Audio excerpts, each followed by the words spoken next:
The Nigerian Immigration Service remains the official liaison between the citizens and their plans of travel and immigration. The service also deals with the manning of the borders and ensuring only legal immigration is possible at all times, and particularly during elections and other special occurrences.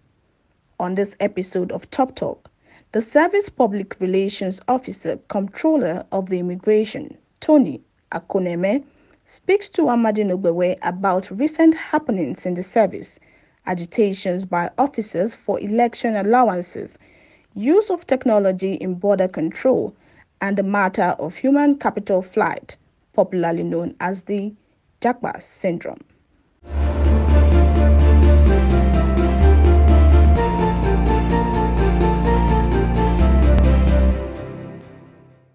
All right, Comptroller, it's good to have you on Talk Talk. Good evening. Okay.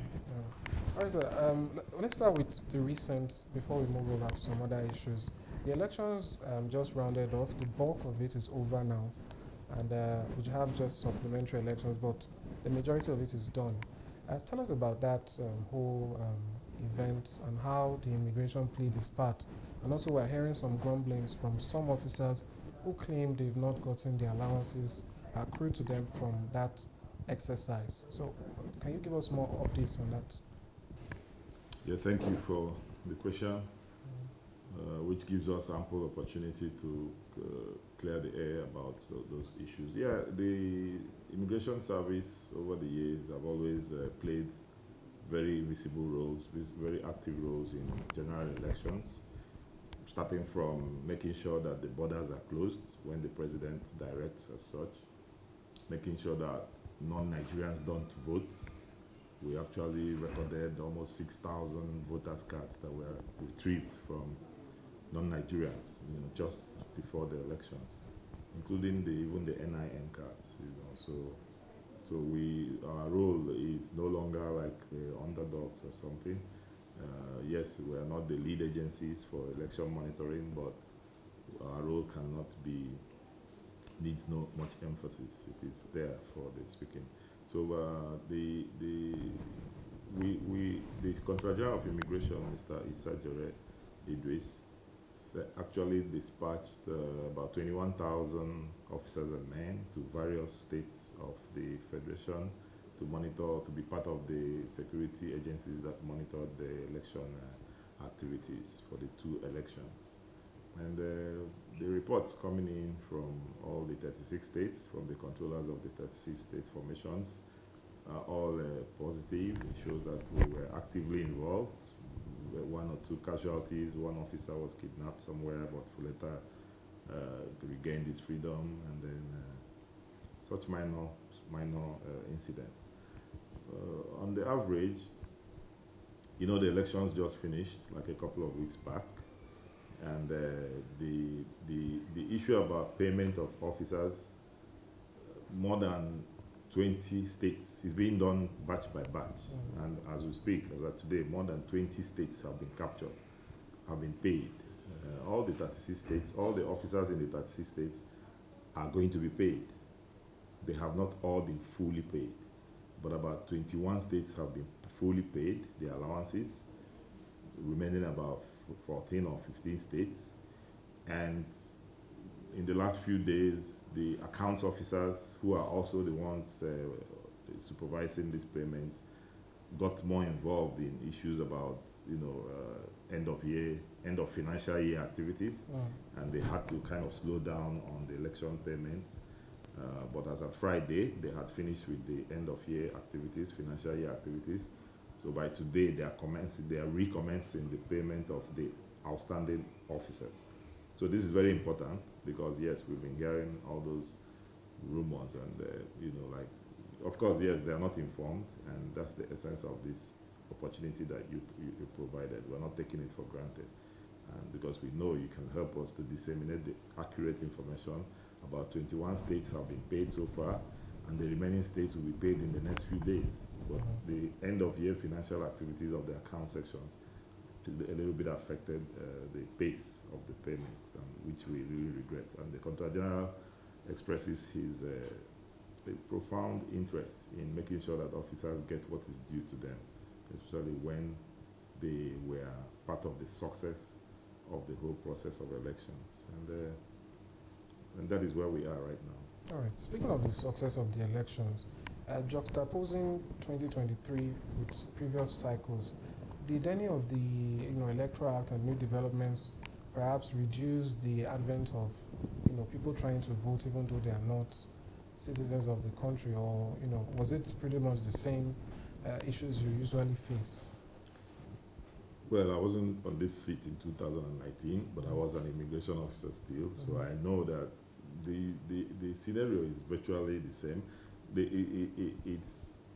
I think the difference now is the sensitization that we tried to increase, because you find out that most of these ECOWAS nationals, they actually think because they reside here that they can vote. They even think they are entitled to the NIN. So we had sensitization in different states. We asked the controllers, this Comptroller General instructed the controllers of different states to try and engage the non-nationals in their states. And the result is that some of them actually turned in the voters' cards they had gotten and the NIN cards. And they said, oh, they thought they were, because they are married to Nigerians, they've lived there for a while, so they thought they were actually entitled to voting. So the difference between now and 2019 is probably that we raised the awareness levels so that people who are not supposed to vote, we know that they are not supposed to vote and stay out of the voting areas. That's a major difference. That's fair enough. We'll get back to issues of border, but let's talk now about technology. The Minister of Interior, His Excellency Rauf Aregbesola, said that the Immigration Service is more equipped now. But let's talk first about the issue of e-passports. He opened an office recently in Ilesha and some other places where he spoke about this concept. So I'd like to know, really, what does that mean for Nigerians who don't know? When you hear e-passport, I think the first thing that comes to mind is a passport that you can just have on your phone. But give us more sensitization about that. Yeah, well, the electronic passport came into effect in 2007, thereabout. Before then, we had the machine-readable one that you could just send in your passport photographs and your data, and even if you're in Enugu, it could be done for you in Lagos. And then there was no microchip, it wasn't electronic based, there was no digital, there was no fingerprinting, no biometrics, no fingerprint capturing. So the result then was that there was a lot of identity theft, there was a lot of identity issues. I mean, somebody could have 5 passports in different names because he didn't need to appear in person and we didn't need to get his fingerprints. So I think during the time of President Olusegun Obasanjo, in his own wisdom, he accepted the immigration proposal for us to step up the security components of the Nigerian passport in line with the International Civil Aviation Organization. So Nigeria became among the first 5th in the world that upgraded to the electronic passport, which is now like chip based, which is like biometric based, and what it means is that nobody can have 2 passports at the same time anymore. So, and then we had that in the last between 2007 up until 2021, when we upgraded again, because ICAO also upgraded security features and all that. So we upgraded to the enhanced e-passport, and that's where we are now. Yes, it's a physical document, but all the data, all the information is embedded in a chip that is behind the passport, which means we can swipe it anywhere in the border or in the airports, and your data will show. So assuming you were with somebody else's passport, for instance, when it's swiped, the actual owner will show up in the system. So, and then it's no longer possible to have multiple passports because your fingerprint is just one.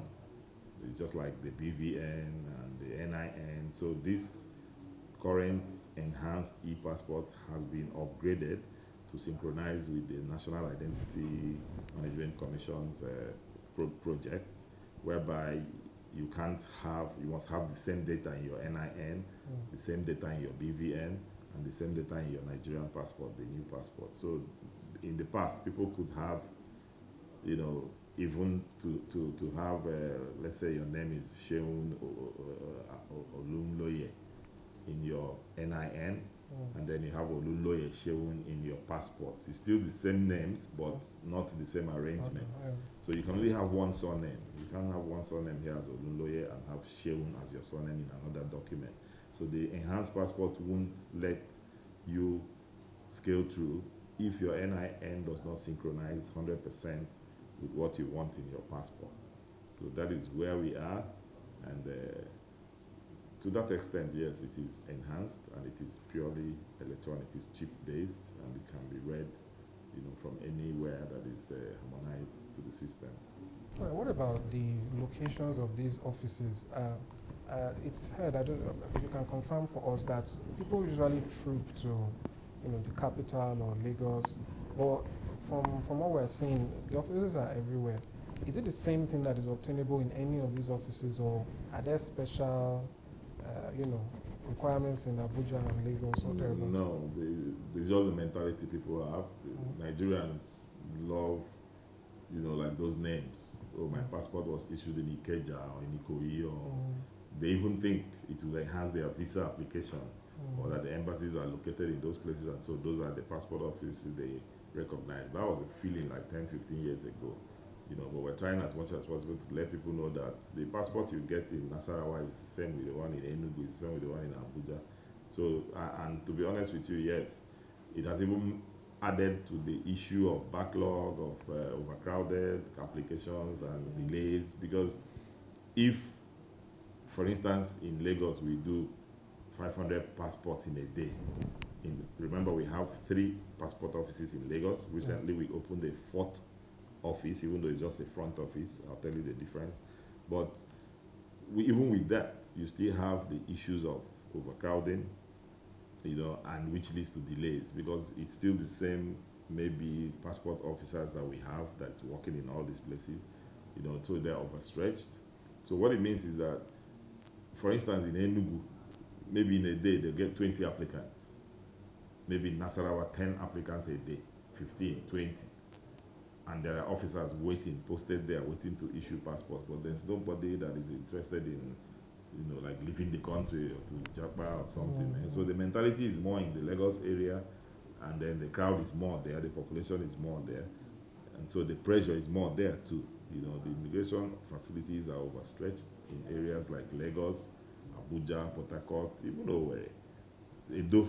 These are the core areas that you have maybe migration issues. Edo states, Lagos states, Abuja. You'll be surprised that even in this Abuja, we have an office in Gwagwalada, like the FCT office, which does not record as much pressure as the one here in the headquarters. Because, of course, a lot of people coming from the city will prefer to stop here than to proceed to Gwagwalada. But you can get your passport sorted out in Gwagwalada in 3 weeks. But here it might take a little longer because of the crowd. The appointment cycle, you can get an appointment in Gwagwalada for within the next 1 week. But here it will be like 3 weeks. In Lagos, it's like 6 weeks appointment to come and do your biometrics. And that is what determines when your 3 weeks or 6 week cycle will mature for production of the passports. The basic thing is the appointment date. In Enugu, it could be 3 days, where it could be 5 days. So we encourage people to go to their state of origin, if possible, and get their passports, and then still use it for what they want to use it for. It's still the same genuine Nigerian passports. So we've opened front offices recently, like you mentioned, in Alimosho, Lagos, just to add to the 3 passport offices in Lagos. We opened a front office in Ilesha. Ilesha, as you know, is like the cultural hub of the Yoruba nation, and that those people are also very civilized, very elitist, so they travel a lot, they need passports.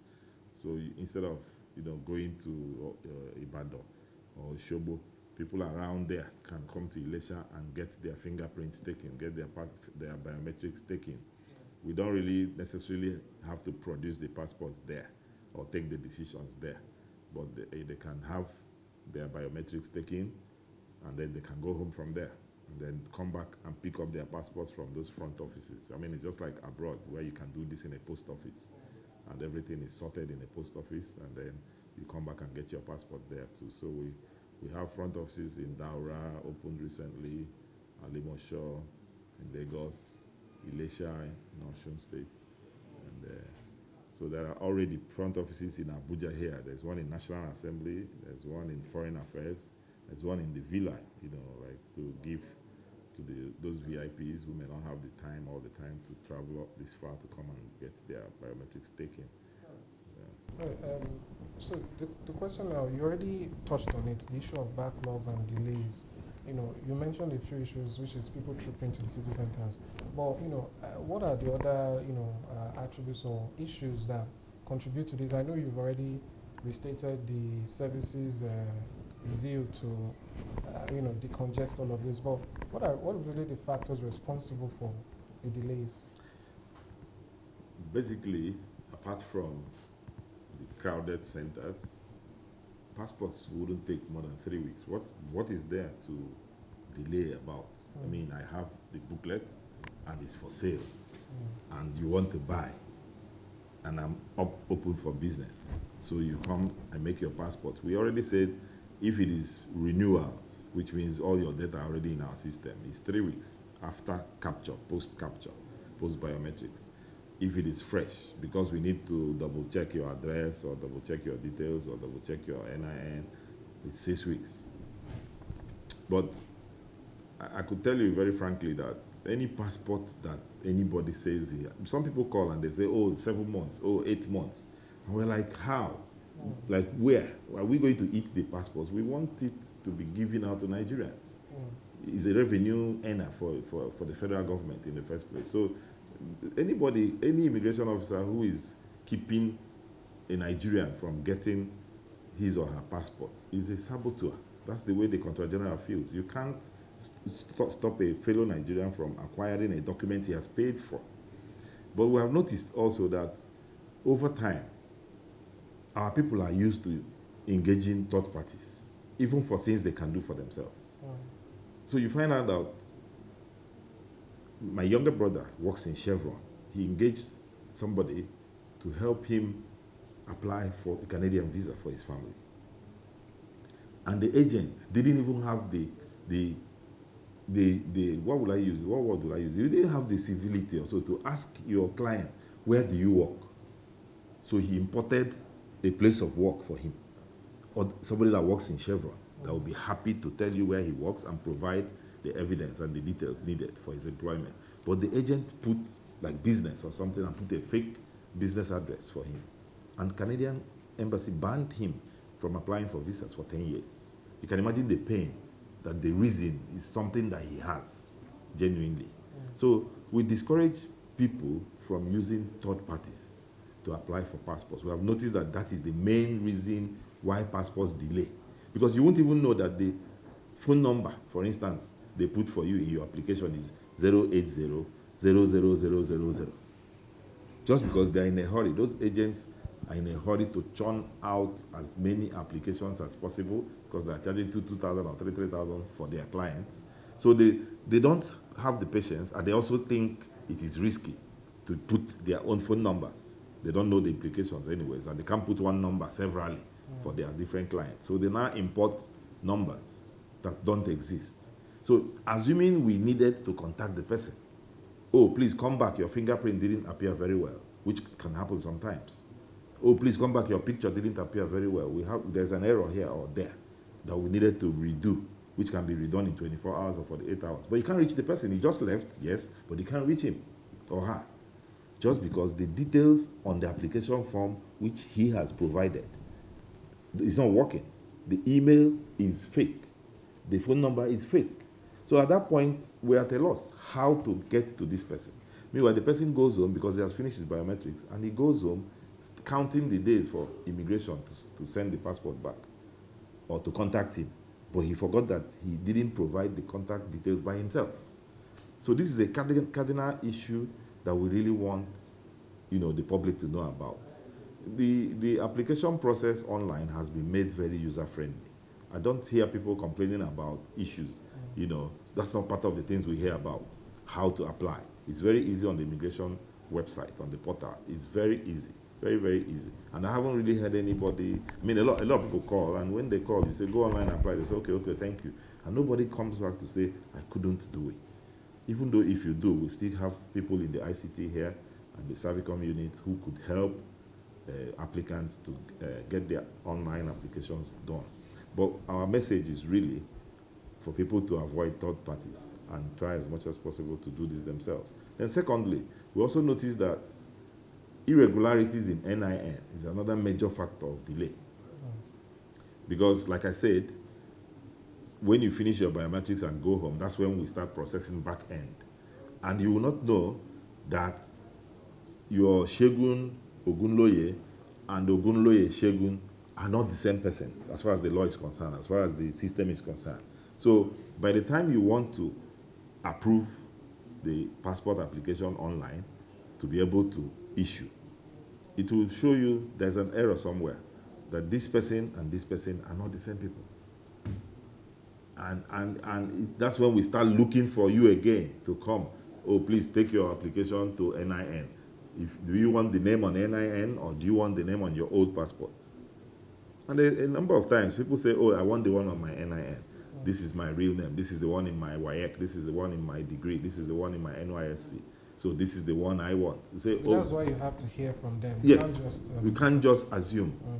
You understand? You can't just assume, because a lot of times the arrangement of names people had in their previous passport wasn't the one they really wanted.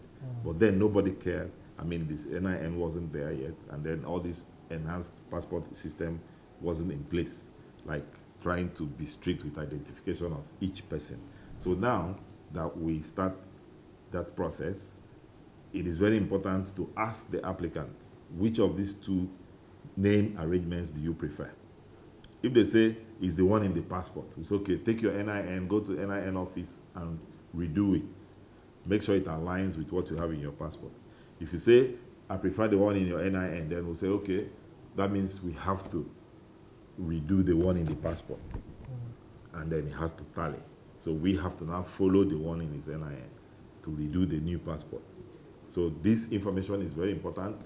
And like I said, the crux of the matter is being able to contact with the officers, with the applicants, when at any point we have a hitch like this. And once we have that hitch and we can't reach them, and I can bet you that 60–70% of applications are done by third parties. But it is in the last few months that we noticed that due to sensitization and all this enlightenment, that the number is dropping. People are now supplying their accurate information. And if you notice too, the hue and cry about passport issues is coming down. You know, it's coming down generally because of all the reforms that the Comptroller General put in place, which we are happy to be driving the process. All right. I just want to touch on one thing before we move on. I recall there was mentions of COVID backlog being responsible for this. Has that been resolved, or is this still part of it? Yeah, I think is well in 2019, 2020, COVID setting, there was lockdown everywhere all over the world. So by 2021, 2022, we found out that the people that came to do passports tripled almost. Because in 2019, we had about 750,000 applications. In 2020, it dropped to about 500,000 applications because of COVID. Then in 2021, it rose up to about 1.7 million. In 2022, it rose up to 2 million in number, but 1.8 to 1.9 million in number. So obviously, COVID affected the trend, because a lot of people who couldn't get when we were not working had to dovetail into 2021 and 2022. And then we had backlog actually, but right now it's been cleared. In fact, what we're having now is people who haven't come to collect their passports, and that too, because of sensitization, is dropping, because a lot of people didn't know their passports were ready, but they couldn't be reached again because of the numbers they supplied. But on average, how long would you say it takes now from start to finish to get a passport? Yes. Honestly, if it wasn't because the law says 3 weeks, I know that in some places like Nasarawa, Enugu, Lokoja, you could get your passport in 1 week. It's just that the officers there also have to be mindful of the fact that we said, please do all the due diligence and get passports in 3 weeks. But it could be gotten in less than 3 weeks, actually, where there is no crowd. But if people continue to insist, oh, my passport must be issued in Abuja, must be issued in Lagos, then we don't have any option than to take our time and maybe issue it in 6 weeks, thereabouts. Right. Bearing any hitch. All right, so quickly back to the issue of border. I'll just read out something here. The Chief of Defense Staff, Lucky Rabo, said 137 out of about over 200 borders in the northeast and northwest are unguarded. Now, like I said earlier, the minister said that the immigration service has ample technology now to monitor. But the other question is this primarily in Nigerian Immigration Service matter, the issue of borders? Is it just your agency, or are there other agencies you're actually meant to collaborate with to ensure this? And also, how can we handle this issue that the Chief of Defense Staff has raised? Yeah, well, all over the world, border security is basically an immigration responsibility. Even though there are other agencies of government that are found in the border, like the customs, like the NDLEA, like the DSS, they are also there, like the port health, they are also there. So, but basically, the issue of who crosses the border is the schedule or the jurisdiction of the immigration officer. Then whatever he comes with is the jurisdiction of the customs officer, and the NDLEA and all that. And then, so basically, yes, immigration in other climes is even called border agencies. I mean, like Canadian Border Security, U.S. Border Services. So that's the name, which suggests or which presupposes that it's basically the purview of immigration to maintain a safe border. Which we're trying our best within the limits of the resources that we have, within the limits of our peculiarities, our contiguous peculiarities. We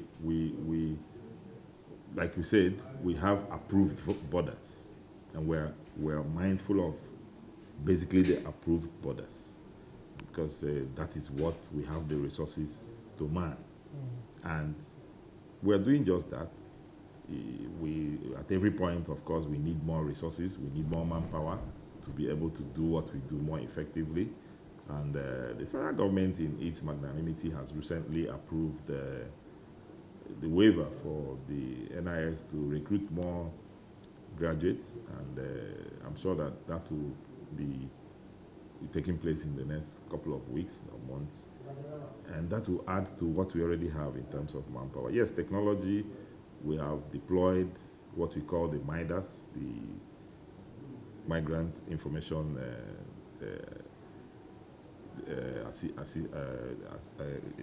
Migrant Information Service systems, rather, the MIDAS. And it is like using technology to police the border areas. And it's a new system. It's being test run in several borders, and it's working, and we are grateful to some countries, some foreign countries, that have also helped to provide the resources that we needed to get this MIDAS, like working.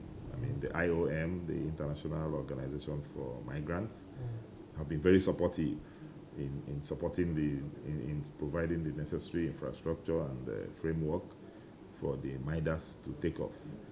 They also helped to source for funding from various governments, like the government of Japan, Netherlands, Denmark, Canada, even the United Kingdom. They've all, made significant inputs in how we secure our borders using technology as the riders. So we're happy. Even training of officers, IOM has been very helpful, very, very critically available in the training of officers across the border areas. Right. So just two more questions. One on the issue of alleged corruption within the system. About, I think, some months ago, you engaged the media and you spoke about the processes in place to ensure that all those culpable, are brought to book. So the question now is, a lot of people might not be aware that it's a two-way thing. What's the sensitization for people who want or who have business with the service and feel that, a little greasing of the palm or oiling would lead to faster service and so on. Is there something they should also know? And also, if you can tell us more about what's happening within the service in terms of discipline. Yeah, the Comptroller General has, continued to reiterate his zero tolerance for corruption. And matter of fact, if he had his powers, he would have dismissed more officers than we have heard. Yes, about 8 officers have been dismissed. We have about 88 officers who are undergoing various forms of investigation and panels and orderly room trials. But, there are laid down procedures which the Comptroller General cannot circumvent. If you're a senior officer, for instance, if you're a commissioned officer, that's from assistant superintendent upwards, it's not even the Nigerian Immigration Service that is responsible for your discipline or punishment. It's the board, the Immigration and Correctional and the Civil Defense Services Board, which is chaired by the minister. So the CG of Immigration is just a member of that board. So he doesn't have 100% control over what he does to his officers once they are commissioned officers. Now, the non-commissioned officers, the ones we call the junior officers, are the ones that are under his purview or jurisdiction to discipline, to deal with. And even at that, there's still a procedure that we call the orderly room trial. And this must be followed to the letter. So the Comptroller General doesn't even have the right to stand up and say, I fire you. No. There must be evidence that you were found guilty by a panel, the orderly room trial. So that is very slow, just like the wheel of justice, but it's still grinding as slowly as possible. The most important thing, and this is the takeaway, is that the awareness has increased. Officers now know that, if you're caught, for instance, you could even be put on air, on national TV, even at the point of allegation. You will say, yes, this is Mr. Obi. He's being alleged to have collected money for passport, which he didn't deliver, which he's not even supposed to do in the first place. He's supposed to advise people to go online and make the application. So, and your family won't like to see you on air talking about, 100,000 or 200,000. Is that the best you can do, even if you want to be a thief? You go and thief something that is substantial, not passport money. So we're trying as much as possible to discourage officers getting involved in all these processes, because it's supposed to be between the applicant and his computer. Just go online and apply, and then show up here and you get attended to. So we're trying as much as possible across the states, all the passport offices, to ensure that people who apply online are not seen as enemies of the system. So the reorientation is there, and the Comptroller General is not joking with it. That is the whole essence of the passport reforms, that people who apply online are treated as kings, so that you don't have to wait or create a separate profiling for people that applied online. That is no longer happening. And we give kudos to the CG for ensuring that it is no longer happening.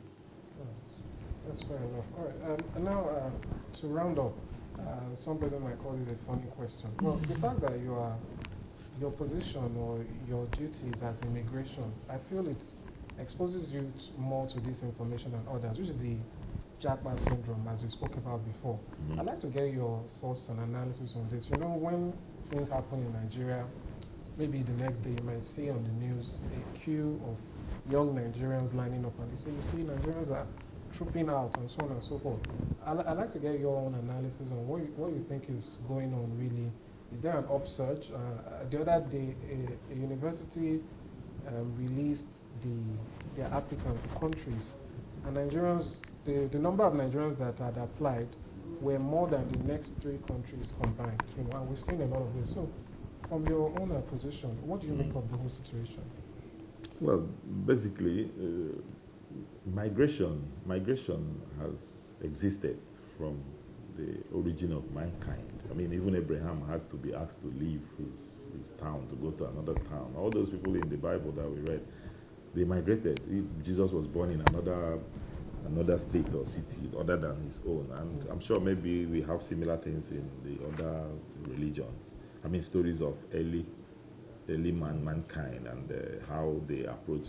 I have always believed that movement from place to place is determined by social factors, those pull and push syndromes, factors, because man, by nature, must move from areas of conflict, and conflict could be within himself, within his family, social, cultural conflict, economic conflict. So he's bound to move from areas of conflict to areas of less turbulence. That is just the way I see it. And so if, for instance, UK lost 400,000 people during COVID, that means they'll be looking for 400,000 new resources to fill their workforce. And if they decide in their own wisdom to now send agents to places that are more populated like Nigeria, where they think they have the kind of intelligent people they need or the kind of professionals that they need, who are not as well remunerated as they would be in a foreign country. And they could decide to send, before Nigerians are traveling, yes, but they are traveling on their own volition, when they decide to travel. But now you see recruiters coming to organize conferences, to organize seminars in big hotels, asking doctors and nurses to come. Oh, come, we'll pay your ticket, we'll pay for your family. Who wouldn't want to try that? Even if the Naira and the dollar were the same, you could still want to go and see what's happening in another climate. And people normally think that the grass is greener on the other side. But my wife lives in Canada with my kids, and she will do anything to come back to Nigeria. Because she works from morning, 9 a.m. to 5 p.m., comes back, spends 3 or 4 hours at home, goes for another job till the next morning. So who lives like that in Nigeria? Very, very many Nigerians don't do 2 jobs. The average Nigerian is satisfied with his job, even if it is not enough. But he makes do with his wife's income or his spouse's income, and they manage. They don't have to live in Maitama or Sokoro. They could live in Nyanya or Wagwalada and still be happy with their 2-3 children. They don't have to send their children to the best private schools, but children can still get a good education even in an average school. So it's a question of desires and culture. That's what I think. And if you notice, even the Japa syndrome is not so popular in some parts of the country as it is in other parts of the country. You understand what I'm saying? So there are people from this country that don't even come for passports. You don't see them in the passport offices. Even in the embassies abroad, Nigerian embassies, the ratio of Nigerians that come to apply for passports comes from maybe 2 or 3 parts of this country, states in this country. The majority number. So if you, on the balance of probability, you'll see that this thing has a cultural impact. There are a group of people in this country, or a part of the country, that believes that their fortune lies abroad. While there is a group of people, or a part of the country, that even if they were sent abroad on a foreign mission, when they finish, they pack their family back home. So there's a cultural aspect to the Japa syndrome. That's what I believe. So it's still left for the media to help in preaching to people that you could have a fish farm in your backyard and you could train your kids from there. You could cut down your desires and you could live a happy life here. But if you decide to go to Europe or America, you face the weather, you face the discrimination because it's still there, and then you face the job hunting, you face the immigration too, because you can't stay illegally. You can't be comfortable if you're illegal. So there are a lot of things, and people need a lot of education. We're not against migration. We're against irregular migration. People wanting to migrate by all means, at all costs, including with fake documents or subjecting themselves to being smuggled abroad by, madams and all those things. You get there, you're introduced to professions that you didn't know, and you start to want to come back again, and it's already late because you made a commitment to pay triple of what is spent on your coming in or something. So I think sensitization is the key, that a lot of young people need to know. I worked in the Nigerian High Commission in Canada for 4 years. I met over 12,000 Nigerians that came to apply for passports during that period. And I know what people were confessing. Like, you see a man telling you, though, oh, in Nigeria, do you know I was a lawyer? I trained as a lawyer in Nigeria, but now in Canada, I'm a butcher. You imagine the contrast. A lawyer selling meat in another country, because that's where the money is. Or doing tile for houses, but you read the political science and you have a master's degree. You understand what I'm saying? So I saw a woman who said, oh, if only I knew what I know now. I was an assistant director already in Federal Medical Center somewhere in Umuahia. And everybody go travel. I had to pack my family and travel to Canada. Now I'm even a nursing assistant in one elderly home or something. You know, you could see the regret. So how do you now convey that message to those in Nigeria who are still struggling to come over? An assistant director in a federal medical center is now a nursing assistant in Canada. I don't care how much she earns. What about the self-esteem? What about the cultural pride that you come from a place? So if you balance your needs as against your wants, it's possible to train your kids in Nigeria and live an average life and not want to go to another man's country to become a second-class citizen. For most of us, what we want to be, we can't even be in another man's country. I mean, if you go to America or Canada, you may not get the chance to be a lead journalist, a first-class journalist, but you can have the chance in your country because they have to deal with your accent. You know, so you find out that you'll be, competing with the people that come from that country. You now have to be forced to go and do social work and go and take care of old people or people with physical or mental challenges because that is where you can get employment. But that's not your dream job. So I think we should sensitize our people, especially the younger people, to know that Nigeria still has a lot of promises. All right, just quickly, what about the reverse? Do you see, uptakes in people wanting to come into Nigeria, have a life here from outside the country? Of course, yes. I mean, we also deal with resident permits for people who come to. Like every day, I get calls from outside people who are trying to get visas, who have slight delays in getting their visa approvals from our different embassies. And we even tell them we have introduced the visa on arrival policy, which means you don't really necessarily have to go to the Nigerian missions abroad to get a visa. You could just go online, apply for your visa on arrival. It will be approved. You make your payment with your credit card or your debit card. It's approved within 24, 48 hours if everything is okay. And you get the confirmation. You can board and take off to Nigeria with that confirmation. And a lot of people are making use of that window. And you would even ask yourself, why is it that, even if you say Nigeria is this, Nigeria is that, there are still so many Indians, there are still so many Lebanese people who have been here 2, 3 generations, go to Wuse, to all of those places, all those Chinese restaurants.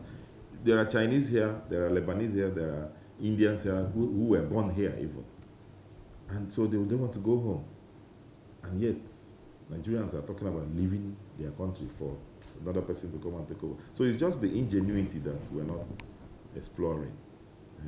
Why can't we set up our own restaurants or go into event planning or, other forms of entrepreneurship that those foreign, if you go to Port Harcourt, you'll be competing for space with foreigners or worry, go offshore. And so even welders are paid well in offshore drilling.